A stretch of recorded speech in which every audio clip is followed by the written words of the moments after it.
அவர் நீங்க வண்டியில மேல ஏறி வா நான் சொல்றேன் அப்படிங்கிற மாதிரி ரொம்ப காட்டமா திருப்பி ரிப்ளை பண்றாரு. ஓட்டு இல்லைன்னா நீங்க எதுவுமே இல்ல. ஓட்டு இல்லைன்னா நீங்களும் வந்து காட்டுல வாழ்ற மிருகமும் ஒண்ணுதான்.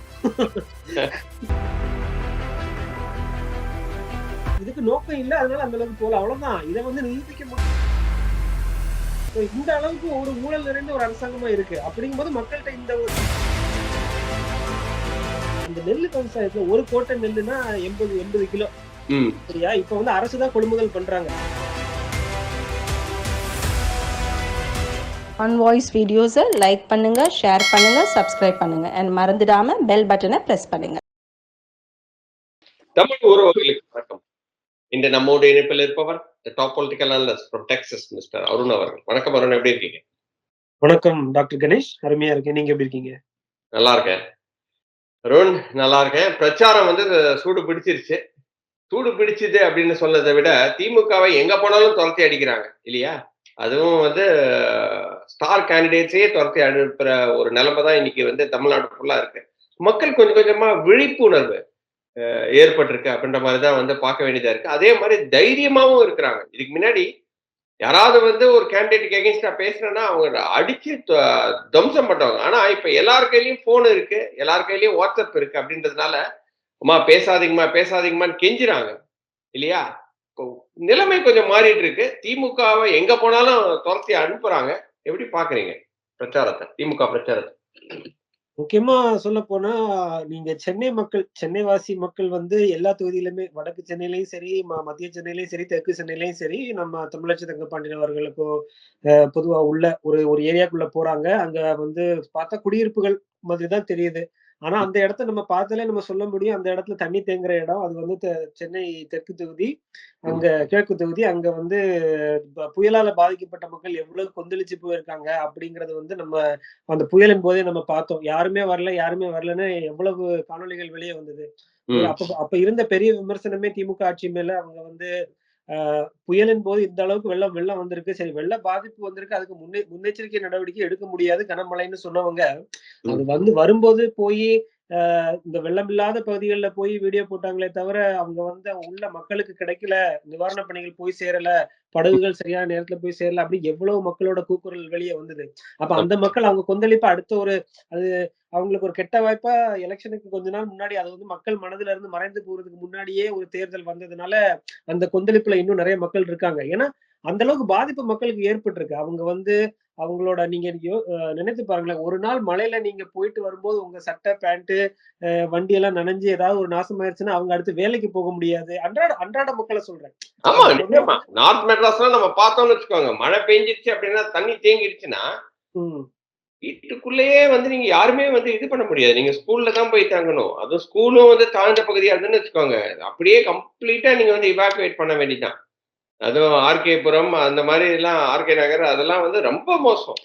ரொம்ப ரொம்ப மோசம். நாங்க நிறைய ஃப்ரெண்ட்ஸ் சாந்தோம்ல இருந்து நான் ஸ்கூல் அங்க படிக்கும்போது நான் அங்க அடிக்கடி நான் நார்த் மெட்ராஸ்க்கு போவேன். நிறைய ஃப்ரெண்ட்ஸ் அங்க போய் கிரிக்கெட் விளையாடுவோம். இப்போ கிரிக்கெட் விளையாடும்போது நான் பார்த்துருக்கேன். மழை வந்துச்சுன்னு வச்சுக்கோங்க, ஸ்மால் மழைக்கே வந்து அப்படியே வந்து வீட்டுக்குள்ள தண்ணி வந்துடும். சொல்லுங்க. அதான் நம்ம இந்த இடத்துல நம்ம என்ன யோசிச்சு பார்க்க வேண்டியிருக்குன்னா, ஒரு நாடு வந்து எப்படி கட்டமைக்கப்படுது? நம்ம ஒரு நகர்ப்புற வளர்ச்சி அப்படிங்கிறத வந்து நம்ம எடுத்துட்டு போகும்போது, அது வந்து நம்ம ஒரு தொலைநோக்கு பார்வையோட தான் பண்றோமா? நம்ம தண்ணி ஒரு தடவ வெள்ளம் வந்து அடுத்த தடவ வெள்ளம் வராம இருக்கிறதுக்கு, வெள்ள சேதத்த கம்மிப்படுத்துறதுக்கு எந்த அளவுக்கு முன்னெச்சரிக்கை நடவடிக்கைலாம் அப்படிங்கிற மாரி ஒரு அரசு செயல்பட்டிருக்கணும். நீங்க ஆர்கே நகர் மாரி நீங்க தொகுதிகள்லாம் வந்து ஜெயலலிதா அவர்கள் நின்னு ஜெயிச்ச தொகுதி. எப்பவும் போய் ஏழை எளிய மக்களே, பாட்டாளி வர்க்க மக்களேன்னு தான் நம்ம பேசிக்கிட்டு இருக்கோமே தவிர, அவங்க வந்து அன்னைக்கும் வந்து ஏழையா தான் இருக்காங்க. இன்னைக்கு பேசுறவங்களும் ஏழை ஜனங்கள் தான் சொல்றாங்க. சோ அந்த அந்த நிலைமை அப்படியே இருக்கு. நம்ம அத உணர்றோம். அதே மாரி அவங்களுக்கு அந்த ஒரு அடிப்படை கட்டமைப்பு கூட ஒரு நகரத்துல வந்து 50 வருடங்களாக ஏற்படுத்த முடியாத அரசுகள வந்து மக்கள் இப்போவாது கேள்வி கேட்க ஆரம்பிச்சிருக்காங்கன்றத வந்து நம்ம வந்து மக்களாட்சியில நம்ம பாராட்டக்கூடிய விஷயம் தான். அவங்க ஏன்னா இப்போ ஒரு நீங்க அரசுங்கிறது என்ன? அது வந்து ஒரு நம்ம ஒரு பாலிசி மேக்கர்ஸ், லா மேக்கர்ஸ். அதுதான் அதோட ஒரு கூட்டமைப்பு தான் வந்து ஒரு அரசு. அப்படி இல்லையா? அப்ப அந்த பாலிசி மேக்கர்ஸ் வந்து மக்களின் எண்ணத்த பிரதிபலிக்கிற விதமா இருக்கணும். நீங்க யோசிச்சு பாருங்க. இப்ப தங்கம் தென்னரசோட தங்கச்சி வந்தா இப்ப தமிழச்சி தங்கப்பாண்டியன் அவர்கள். அவங்க வந்து வளரும்போது மழை போது காணாம போயிட்டாங்க. வரவே நான் வந்து அவங்கள ஒரு ஒரு ஒரு செகண்ட் கூட நான் எங்கேயுமே பார்க்கல. அதே மாதிரிதான் மத்திய சென்னை. நீங்க வந்து தயாநிதி மாறன் நீங்க பாத்தீங்கன்னு வச்சுக்கோங்க, அவரோட வீடு நான் போன வாட்டி போய் பார்த்தேன். 2 சைடு தயாநிதி மாறன், கலாநிதி மாறன் போட் ஹவுஸ்ல. அதெல்லாம் வந்து பார்த்தா அப்படியே எனக்கு வந்து சிலிர்ப்பு வந்துடுச்சு.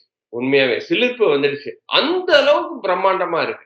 அந்த அளவுக்கு அவங்கலாம் எங்க மழை இருக்கும்போது எங்க வந்தாங்க? அதே மாரி வட சென்னையில நீங்க வந்து பார்த்தீங்கன்னா, கலாநிதி வீராசாமி. 3 பேரும் ஆளே காணோங்க. ஆளே காணோம். அங்கேருந்து வந்து கே.என். நேரு அவர மாரி ஆட்கள் தான் வந்து கொண்டு வந்தாங்களே தவிர, கே.என். நேரு வந்தாரு. அதுக்கப்புறம் அ வேற யாரெல்லாமோ நெறைய பேர் வெளி மாநிலத்திலேருந்து தான் வந்தாங்களே தவிர, இவங்கள வந்து சுத்தமா ஆளே காணோம். எங்க போனாங்கன்னும் தெரியல.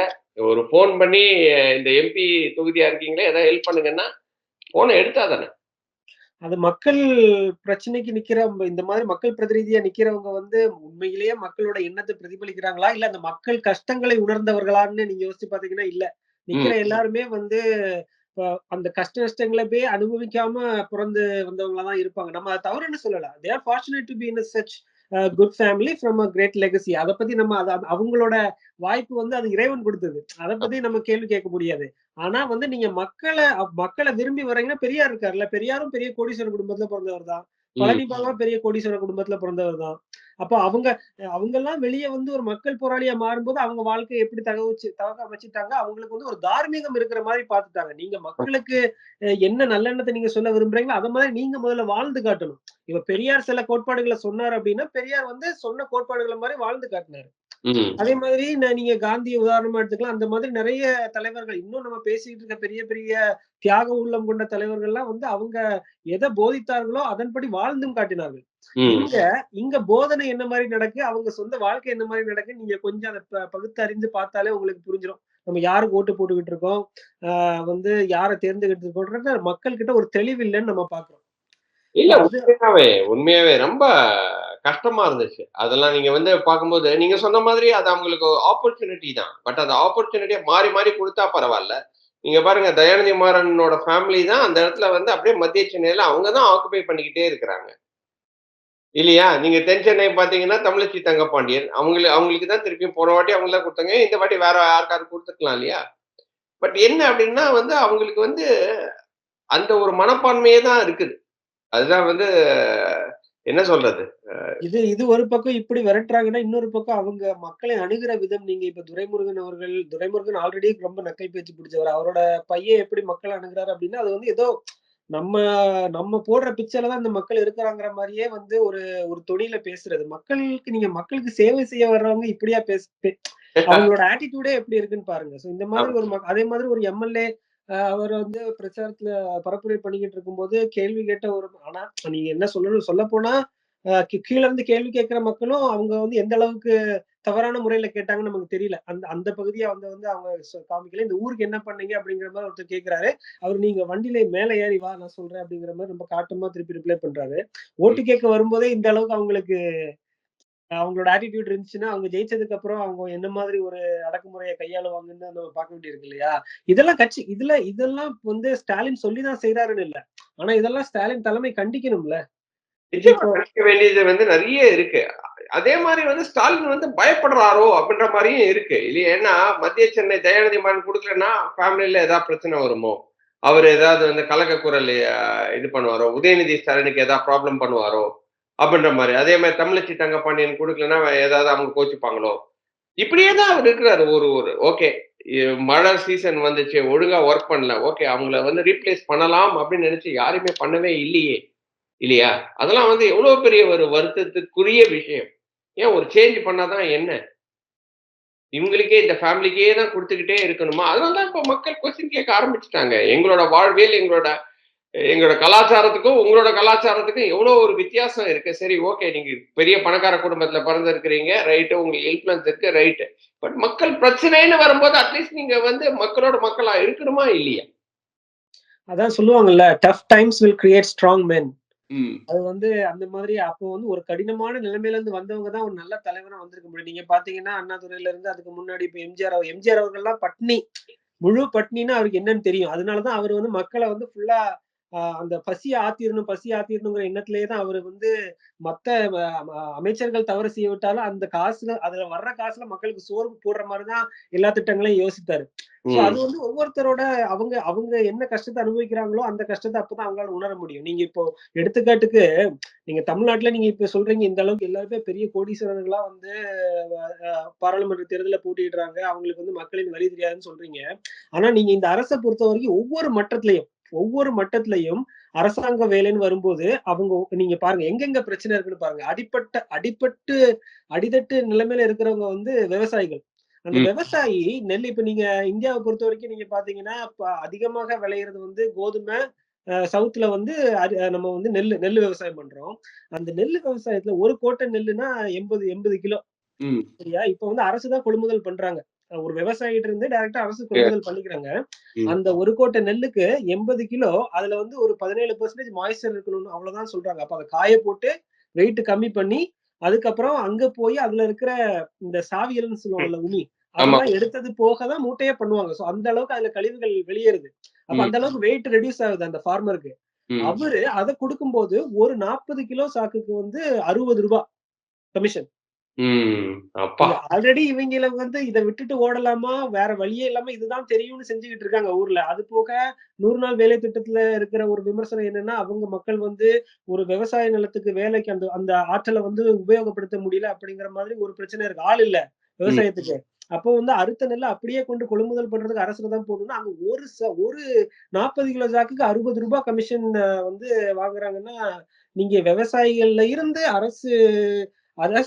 ஒவ்வொரு அரசு அலுவலகத்திலையும் ஒரு வேலைக்கு இல்ல ஒரு இடப்பெயர்வுக்கு அதாவது ஒரு பணியிடை மாற்றத்துக்கு ஒவ்வொரு எந்த ஒரு இடத்துக்கு ஆசிரியர், அதுக்கப்புறம் மருத்துவர், அதுக்கப்புறம் செவிலியர் இந்த மாதிரி ஒவ்வொரு விஷயத்துக்கு அவங்க வந்து எல்லாத்துக்குமே பேமெண்ட் வாங்கிட்டு தான் வந்து நீங்க வந்து அப்பாயின்மெண்ட் போடுறீங்க. இது வந்து வெளிப்படையா நடக்கிற விஷயம். பர்சனலா இது நான் சொல்றது வந்து நீங்க இந்தியால இருக்கிற மக்களும் சரி, வெளிநாட்டுல இருக்கிற என்ஆர்ஐஸும் சரி, அவங்களோட சொந்தக்காரங்க ஊர்ல ஒவ்வொருத்தருமே அவங்க குடும்பத்துல இது நடந்திருக்கும். நடக்காம இருக்கிறதுக்கு வாய்ப்பே இல்ல. இத நான் சொல்றது வந்து மிகைப்படுத்தி சொல்லல. எல்லா உங்களுக்கும் உங்களுக்கு தெரிஞ்சவங்களுக்கு இது நடந்திருக்கும். எனக்கு தெரிஞ்சவங்களுக்கும் நடந்திருக்கும். ஊர்ல ஒவ்வொருத்தங்களுக்கும் இத செஞ்சவங்க இந்த மாதிரி காசு குடுத்து ஒரு அரசாங்க வேலையில இருந்து அவங்களோட ஒரு சர்வீஸ் அவைல் பண்ணியிருப்பாங்க. அப்படிதானே? சோ இந்த அளவுக்கு ஒரு ஊழல் நிறைந்த ஒரு அரசாங்கமா இருக்கு. அப்படிங்கும்போது மக்கள்கிட்ட இந்த ஒரு எதிர்ப்பு நியாயமானதுதான் நான் பாக்குறேன். எதிர்ப்பு நியாயமா இருந்தாலும் எனக்கு என்ன கஷ்டமா இருக்குன்னா கடைசி நேரத்துல பாருங்க இன்னைக்கு வந்து எனக்கு வந்து நியூஸ் என்னன்னா ஏப்ரல் 14th 15th 16th இருக்கு இல்லையா? ஸோ இது வந்து லாங் வீக்கெண்ட் மாதிரி வருது. ஸோ ரூ. 1000 எங்கெல்லாம் வந்து டவுனா இருக்கிறோம் அங்கெல்லாம் ரூ. 500 ரூ. 1000 அப்படின்னா 5 லட்சம் பேரு ரூ. 1000னா கிட்டத்தட்ட 50 கோடி ரூபாய் ஆச்சு.